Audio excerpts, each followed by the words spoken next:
Hello friends, வணக்கம். எல்லோரும் எப்படி இருக்கீங்க? இன்றைக்கி நம்ம சேனலில் ரேஷன் துவரம்பருப்பை வச்சு ரொம்பவே டேஸ்டியான சாம்பார் எப்படி பண்ணுறதுன்னு பார்க்க போகிறோம். இது வந்து இட்லிக்கு தோசைக்கெலாம் ரொம்பவே சூப்பராக இருக்கும். வாங்க எப்படி பண்ணலான்னு பார்க்கலாம்.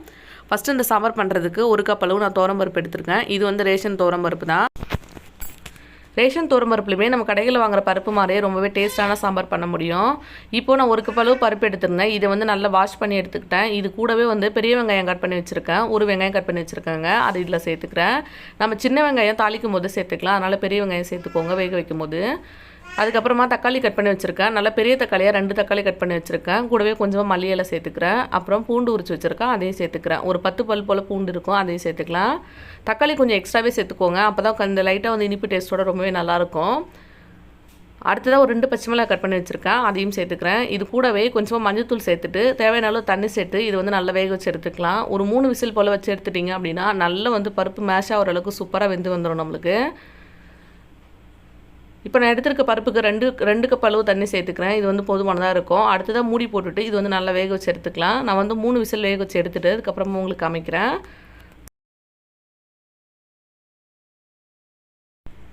இப்போ பாருங்கள், பருப்பு வந்து 3 விசில் வச்சு சூப்பராக வேக வச்சு எடுத்துட்டேன். இது ஒரு மேஷர் வச்சு நல்லா மேஷ் பண்ணி எடுத்துக்கலாம். நல்லா வந்து வேக வச்சு எடுத்திங்க அப்படின்னா தான் வந்து சாம்பார் சூப்பராக இருக்கும். இந்த ரேஷன் பருப்பு வந்து பார்த்திங்கன்னா 2 விசில் 3 விசில் வச்சிங்கனாவே நல்ல பூ போல் வெந்து வந்துடும். இப்போ அடுத்ததாக வந்து இது கூடவே தேவையான அளவு தண்ணி சேர்த்துக்கலாம். நான் அதே கப்பால் 2 கப் அளவு தண்ணி சேர்த்துக்கிறேன். ரொம்ப அதிகமாக தண்ணி போல் வைக்காமல் கொஞ்சம் வந்து திக்காக இருக்க மாதிரி வச்சுட்டோம் அப்படின்னா தோசைக்கெலாம் ரொம்பவே நல்லாயிருக்கும்.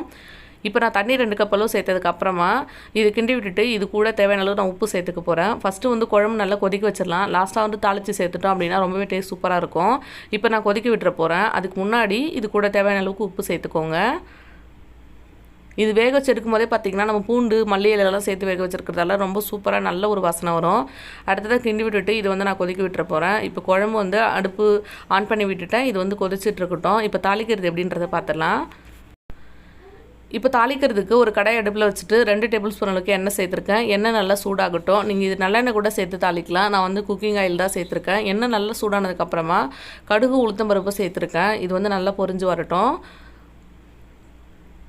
இப்போ இது நல்லா பொரிஞ்சு வந்ததுக்கப்புறமா ஒரே ஒரு வரமிளகாய் எடுத்துருக்கேன், அதையும் சேர்த்துக்கிறேன். சும்மா இது வந்து ஒரு ஃப்ளேவருக்காக தான் சேர்க்குறேன். இது வந்து தேவையில்லை அப்படின்னா ஸ்கிப் பண்ணிக்கலாம். பச்சை மிளகாய் சேர்த்துருக்கோம், அதனால் வந்து நீங்கள் பார்த்துட்டு சேருங்க. பச்சை மிளகாய் வந்து 1 2 அது மாதிரி சேர்த்துட்டிங்க அப்படின்னா கரெக்டாக இருக்கும். ஒரே ஒரு வரமிளகாய் சேர்த்துட்டு கூடவே ஒரு கொத்தளவு கருவேப்பிலை சேர்த்துக்கலாம்.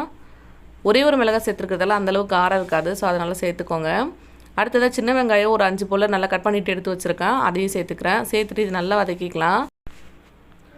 ஃபஸ்ட்டு வேக வைக்கும் போது பெரிய வெங்காயம் சேர்த்துக்கோங்க. அடுத்ததாக இந்த மாதிரி வதக்கும் போது சின்ன வெங்காயம் சேர்த்து வதக்கி சேர்த்திங்க அப்படின்னா சாம்பார் நல்ல டேஸ்ட்டாக இருக்கும். இப்போ இது வந்து வதக்கி விட்டுடலாம். தேவைப்பட்டால் லைட்டாக வந்து சால்ட்டு சேர்த்துட்டு இது நல்லா வதக்கிக்கோங்க. வெங்காயம் வந்து நல்லா வதங்கி வரணும், நல்லா பொன்னிறமாக வரணும். அது வரைக்கும் அடுப்பை லோ ஃப்ளேமில் வச்சுட்டு நல்லா வந்து வதக்கி விட்டுடலாம். இப்போ வெங்காயம் இந்த அளவுக்கு நல்லா வதங்கி வந்ததுக்கப்புறமா நான் சாம்பார் தூள் எடுத்திருக்கேன். சும்மா 1 டீஸ்பூன் அளவு எடுத்திருக்கேன். இதை சேர்த்துக்கோங்க. சேர்த்திங்க அப்படின்னா ஃப்ளேவர் சூப்பராக இருக்கும். இது வந்து கண்டிப்பாக எண்ணெயில் சேருங்க. இப்போ இது கூடவே கொஞ்சமாக நான் பெருங்காயத்தூள் சேர்த்துக்கிறேன். இது வந்து அடுப்பு ஆஃப் பண்ணதுக்கப்புறமா நீங்கள் மிளகாத்தூளும் பெருங்காயத்தூளும் சேர்த்திங்க அப்படின்னா கரெக்டாக இருக்கும். இந்த சூடுலேயே ஒரு தடவை வந்து நல்லா மிக்ஸ் பண்ணி விட்டுருக்காங்க. இப்போ இந்த தாளித்து வச்சுருக்கிறத குழம்பு நல்லா கொதிச்சிருச்சு. நான் அடுப்புமே ஆஃப் பண்ணிவிட்டேன். அதுக்கப்புறமா இந்த தாளித்து வச்சுருக்கிறத அதில் சேர்த்துடலாம். சேர்த்துட்டு நல்லா மிக்ஸ் பண்ணி விட்டுருங்க. உப்பு வந்து கரெக்டாக இருக்கா அப்படின்னு சொல்லிட்டு ஒரு தடவை செக் பண்ணிக்கோங்க. சூப்பரான சாம்பார் வந்து நம்மளுக்கு ரெடி ஆகிடுச்சு. இது வந்து ரொம்ப நல்லாயிருக்கும். இட்லி கூட தோசை கூடலாம் சேர்த்து சாப்பிடும்போது நல்லாயிருக்கும். நீங்கள் ரேஷன் துவரம்பருப்பு கிடச்சிது அப்படின்னா கண்டிப்பாக ஒரு தடவை செஞ்சு ட்ரை பண்ணி பாருங்கள். இந்த சாம்பார் வந்து ரேஷன் துவரம்பருப்பில் தான் செய்யணும் அப்படின்னு அவசியம் இல்லை. நீங்கள் கடையில் வாங்குற பருப்பில் கூட செஞ்சு பார்த்தீங்க அப்படின்னா இதே மாதிரி டேஸ்ட் ரொம்ப சூப்பராக இருக்கும். உங்களுக்கு எது கிடைக்குமோ அதில் வந்து ட்ரை பண்ணி பாருங்கள். லாஸ்ட்டாக வந்து பார்த்திங்கன்னா கொஞ்சமாக மல்லி இலை சேர்த்துட்றேன். சேர்த்துட்டு மிக்ஸ் பண்ணி விட்டுறலாம். இப்போ நம்மளுக்கு சாம்பார் சூப்பராக ரெடி ஆகிடுச்சு. கண்டிப்பாக இது இட்லி கூட தோசை கூட செஞ்சு சாப்பிட்டு பாருங்கள். இதோட டேஸ்ட் எப்படி இருக்குது அப்படின்னு சொல்லிட்டு மறக்காமல் எனக்கு கமெண்ட் பண்ணுங்கள். இந்த ரெசிபி உங்களுக்கு பிடிச்சிருந்தது அப்படின்னா நம்ம சேனலை சப்ஸ்கிரைப் பண்ணி பக்கத்தில் இருக்க பெல் ஐக்கனும் கிளிக் பண்ணிக்கோங்க. நாங்கள் வந்து இன்றைக்கி தோசைக்காக இந்த சாம்பார் பண்ணியிருக்கோம். ரொம்பவே சூப்பராக இருந்தது தோசை கூட சாப்பிட்றதுக்கு. கண்டிப்பாக ட்ரை பண்ணி பாருங்கள், உங்கள் எல்லாருக்குமே ரொம்ப பிடிக்கும். இதே மாதிரி இன்னொரு இன்ட்ரெஸ்டிங்கான வீடியோவில் பார்க்கலாம். அது வரைக்கும் தேங்க்யூ, பாய்.